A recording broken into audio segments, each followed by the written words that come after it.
अगर इस प्रशासन को मेरे पापा को गिरफ्तार नहीं करना था तो ये दिन में भी कर सकते थे। ये प्रशासन मेरे पापा का उस दिन एनकाउंटर कराना चाहती थी। वो थप्पड़ उन्होंने कोई बेवजह नहीं मारा। मेरी पढ़ाई 3 महीने से वैसे भी नहीं हो रही, मेरे एग्जाम्स भी आ रहे हैं, फिर भी मैं आप सभी के बीच समझौता को न्याय और मेरे पापा की रिहाई की मांग के लिए आप सभी के बीच में आए हो। आप सभी पंच पटेलों, माताएं और मेरे बड़े भाइयों को मेरी ढोल। आप सभी को पता होगा उस दिन उस गांव समरौता में कितनी बुरी तरीके से महिलाओं, बच्चों और बुजुर्गों को पीटा गया। उस पूरे गांव में आग लगा दी गई। अगर इस प्रशासन को मेरे पापा को गिरफ्तार नहीं करना था तो ये दिन में भी कर सकते थे। ये सब रात को करने की क्या जरूरत थी? पर इस प्रशासन का मकसद मेरे पापा को गिरफ्तार करना नहीं था। ये प्रशासन मेरे पापा का उस दिन एनकाउंटर कराना चाहती थी। मेरे पापा पिछले 3 महीने से जेल में बंद है।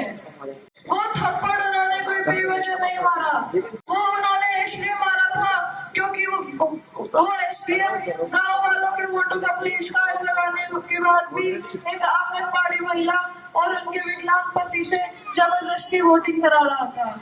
मेरी पढ़ाई 3 महीने से वैसे भी नहीं हो रही, मेरे एग्जाम्स भी आ रहे हैं, फिर भी मैं आप सभी के बीच समरौता को न्याय और मेरे पापा की रिहाई की मांग के लिए आप सभी के बीच में आए हो। अब तो हमें कोर्ट से भी कुछ उम्मीद नहीं है। कोर्ट पिछले 3 महीनों से मेरे पापा को तारीख पे तारीख दिए जा रहा था और परसों कोर्ट ने मेरे पापा की जमानत खारिज कर दी। मेरा आप सभी से निवेदन है, आप ज्यादा से ज्यादा संख्या में 25 तारीख को विधानसभा महामेरा पधारे और समरौता को न्याय और मेरे पापा को रिहा कराए। धन्यवाद। राम राम साहब। एक गांव समरौता के लोग बैठे हुए थे, कह रहे थे कि हमें देवली में जोड़ दिया, 7 किलोमीटर तो उनियारा है, उनियारा में जुड़ा रहने दो, हम वोटों का बहिष्कार कर रहे हैं। और जब कोई गांव वोटों का बहिष्कार कर देता है तो इस देश का प्रधानमंत्री आ जाए, चाहे राष्ट्रपति आ जाए, चाहे निर्वाचन आ जाए, कोई भी आपसे जबरदस्ती वोट नहीं दिलवा सकता।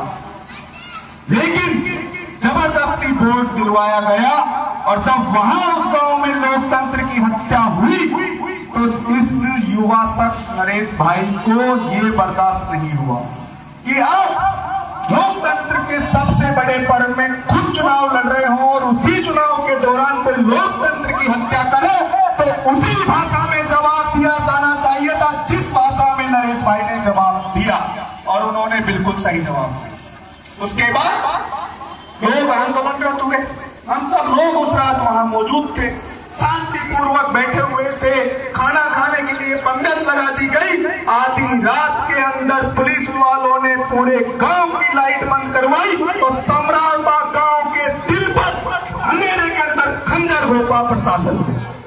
और अब वक्त आ चुका है कि हम लोग सेशन कोर्ट गए, हाई कोर्ट गए, सुप्रीम कोर्ट गए, सब जगह से हमारी निराशा हासिल हुई।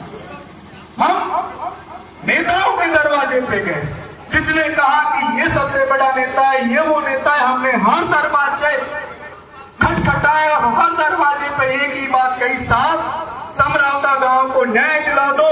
उस दिन जो बुजुर्गों को पीटा, महिलाओं को पीटा, बच्चों को पीटा, जिन युवाओं की गाड़ी जलाई, उन लोगों को न्याय मिलना चाहिए।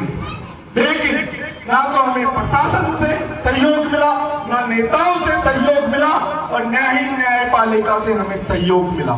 जब हमने सब तरीके से हम आशा खो चुके हैं, तब हम लोगों ने सोचा कि राजनीति से ऊपर समाज नीति को रखना चाहिए और हम अब लोग आप जैसे पंच पटेल, पंच परमेश्वर युवाओं के बीच आए और आपसे भीख मांग रहे हैं। हम कह रहे हैं कि आप लोग इस न्याय की लड़ाई में हमारे साथ आइए। आज समरौता गांव के साथ हुआ, आज नरेश भाई के साथ हुआ, कल को खंडित भी हो सकता है, कल को खंडित गांव के किसी युवा के साथ भी हो सकता है। तो ये हमारी नैतिक जिम्मेदारी बनती है कि 25 तारीख को जो हमने विधानसभा घेराव का कार्यक्रम रखा है, उसे आप लोगों को सफल बनाना है। ऐसा नहीं है कि खंडित के लोग पहले कभी जयपुर नहीं गए हैं। मैं जानता हूँ मीरा आंदोलन हुआ था, क्या खंडित से बस भर के लोग, गाड़ियां भर के लोग जयपुर नहीं गए थे? गए थे। तो अब भी जिम्मेदारी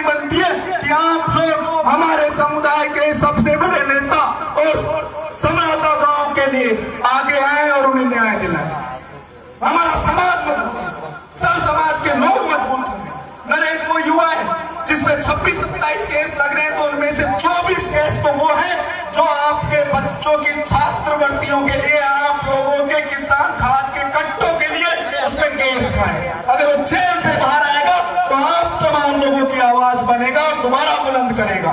आपके ऊपर कोई भी अन्याय होगा तो सबसे पहले आप लोगों के बीच आएगा और आवाज बुलंद करेगा। ये हम आप लोगों को विश्वास दिलाते हैं।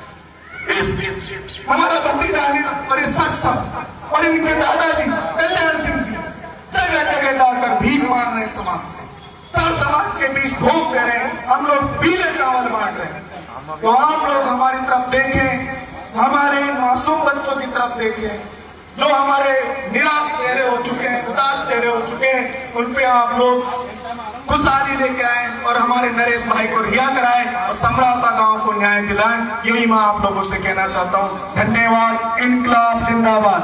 ठीक, अब अनिरुद्ध आपसे 2 शब्द कहेगा। अनिरुद्ध भाई।